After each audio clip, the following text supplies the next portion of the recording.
Take Two with Freddy. Real talk about second chances, real life, and the power of rewriting your story. I'm Freddy Freundlich, entrepreneur, mentor, and storyteller, and here's the deal. If I didn't walk it, I don't talk it. Each week, we spend a little time together, laughing, thinking, reflecting, and hopefully walking away just a little more aware, a little more grounded, and maybe just a little closer to living the life we were meant to live. So, what's on my mind today? Many years ago, I watched a movie. Well, actually, when I watched it, it was already about 15 years old because it came out before I was born. It was released in 1958. And it wasn't a blockbuster. Most of you have probably never even heard of it. It starred Danny Kaye, and it was called Me and the Colonel. Now, honestly, I couldn't tell you every scene. I certainly don't remember every character or every line, but I do remember one idea, one sentence, a sentence that has actually stayed with me for decades. And the older I get, the more convinced I become that it may be one of the most useful lessons I've ever learned. The sentence is simply this: there are always two roads. Always. Now, this movie takes place during World War II. Paris is about to fall to the Nazis. Danny Kaye plays a Jewish refugee desperately trying to escape. Traveling with him is a Polish colonel. Now, these men couldn't be any more different.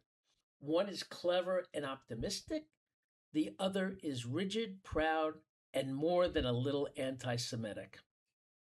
Yet, as often happens in life, circumstances force them together.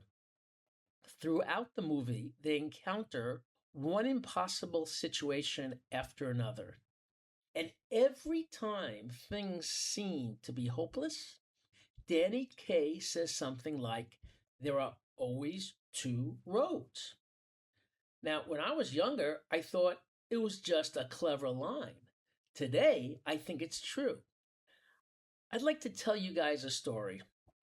Many, many years ago, my first real sales job was selling large outdoor illuminated signs. It was actually a really great job. Whenever I made a sale, the customer would give me a deposit, and that deposit was actually my commission. Many customers paid cash, others paid by check, which I could usually cash immediately. In other words, when I was sold, I got paid. Pretty simple. One week, I found myself in a very small town in the state of Maine. It was winter, cold and rainy, and I had had an absolutely terrible week. Not one sale. Now remember, this was long before ATMs, long before we carried credit cards everywhere. If you didn't have any money, you didn't have any money. By Friday afternoon, I was broke. I mean, completely broke. And I knew something. If I didn't make a sale before the banks closed, I was probably going to spend the weekend sleeping in my car. Every sales call that day failed, one after another. And late that afternoon, I just pulled my car over in the pouring rain. It was so rainy that I couldn't even see through the windshield. And I broke down. I actually started crying. I remember sitting in that car, freezing, saying to myself, I'm finished. There's no salvation here. I'm going to end up sleeping in my car. And that was it. Or so I thought. After a few minutes, I wiped away the tears, and I happened to look across the street. And there was this small auto repair shop, nothing special. In fact, I hadn't even noticed it. But when I look now, I saw, hey, they have a terrible sign. So again, I wiped away my tears and I walked across the street. Within minutes, I had closed one of the easiest sales of my entire career. The owner then wrote me a check. I practically ran to his bank, which of course was closed. But thank God the drive through was still open. So I smiled and thought to myself, I made it. Thank God. I slide the check under the window. The teller looks at it, looks at me, looks back at the check, and then she says, I'm sorry, there aren't enough funds. I gotta tell you, I honestly wanted the ground to open up and swallow me. I started pulling away from the bank, thinking, could this week possibly get any worse? Be careful what you say, because right in there, my car broke down. Really. So here I am. I'm completely out of cash. The check bounced. My car doesn't run. I'm all alone, far from home. And once again, I hear that voice. You have no choice. But then something happened, not outside, but inside. For whatever reason, to this day, I can't even explain it. I stopped panicking. Those days, there were no cell phones, so I found myself a payphone and I called the garage owner and I told him exactly what had happened. He said, no problem. I'll send my tow truck and I'll pay you cash. Just like that, another road just appeared.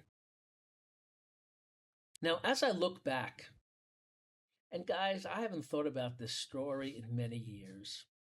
The biggest miracle wasn't that he paid me. I think the biggest miracle was that I stopped believing there was only one road.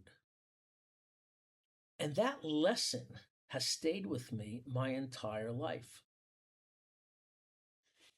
Have you ever noticed how often people say these words, I have no choice? Maybe you've said them to yourself. I know I have. But do we really have no choice? Or do we simply not like the choices in front of us? Because those are two very different things. For instance, I have no choice but to stay in this job. Really? Or perhaps you are choosing security over uncertainty. I have no choice but to borrow more money. Really? Or perhaps borrowing simply the easiest option or the only thing you can think about. Maybe you can sell something. Maybe you can wait 6 months, spend less, ask for help.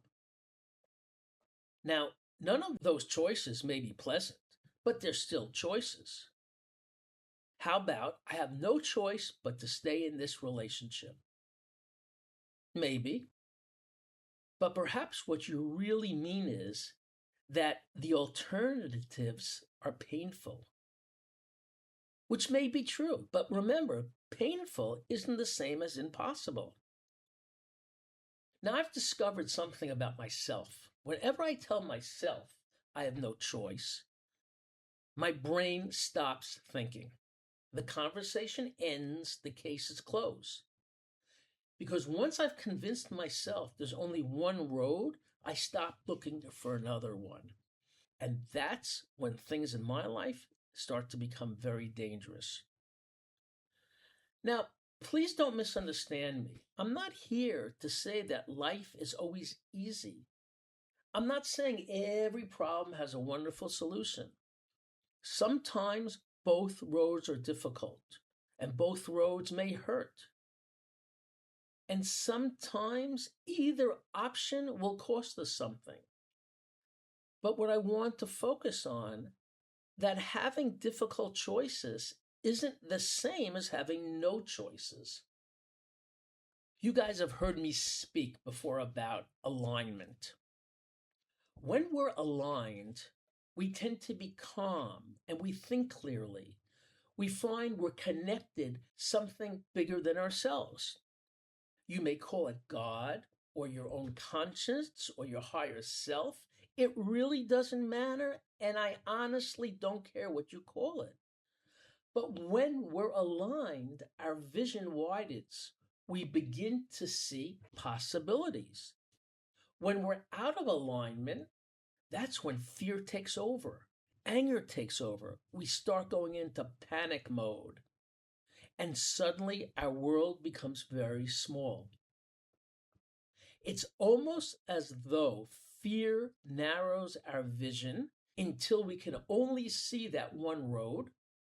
But in actuality, there are two roads, and the second road didn't disappear. We simply stopped seeing it. That's why I believe one of the greatest gifts we can give ourselves is time. Not weeks or months, sometimes just a few minutes or an hour. Because before making a decision, especially an important decision, we need to take a breath. We need to pause, perhaps take a walk, pray, meditate, talk to someone you trust, sleep on it. Because I have found when our emotions settle, our vision expands. And when that happens, suddenly another road appears. Or in my case, a business that I didn't see up till 5 in the afternoon was actually there. Imagine for a moment your GPS suddenly stops working. You're completely lost.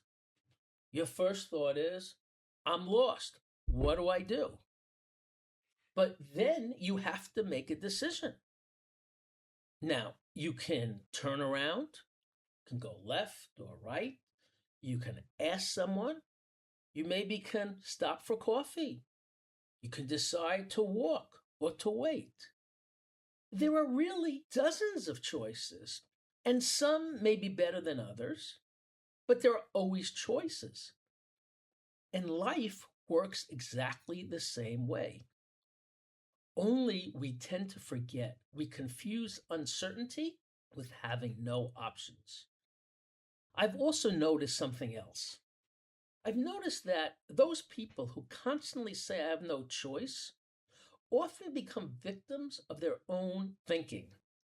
Life happens to them. People who ask, what are my options? They become participants in their own lives. And that's an entirely different mindset. There's another lesson hidden inside Danny Kaye's words. Sometimes the second road isn't outside us, it's inside us. And I'll explain to you what I mean. The challenge isn't necessarily changing your job or your city or relationship. Sometimes the second road is about changing ourselves, changing how we think, our expectation, changing what success even means. You may not like to hear this, but sometimes the biggest road we'll ever travel is the one between our ears. This is one of the reasons I love the title of this podcast, Take Two with Freddy. People think take two means getting another chance. And sometimes it does. But more often, take two simply means seeing another road. Another road that was there all along, but we ignored. Or maybe we didn't ignore it, maybe we were afraid to take it. Or we convinced ourselves that road never even existed. I've started saying something to myself whenever I find my life becoming a bit difficult. Maybe it'll help you guys too. When I think I have no choice, That's exactly when I need to look for a second road. And that's when I always think of Danny Kaye and I say to myself, there are always at least two choices. Always.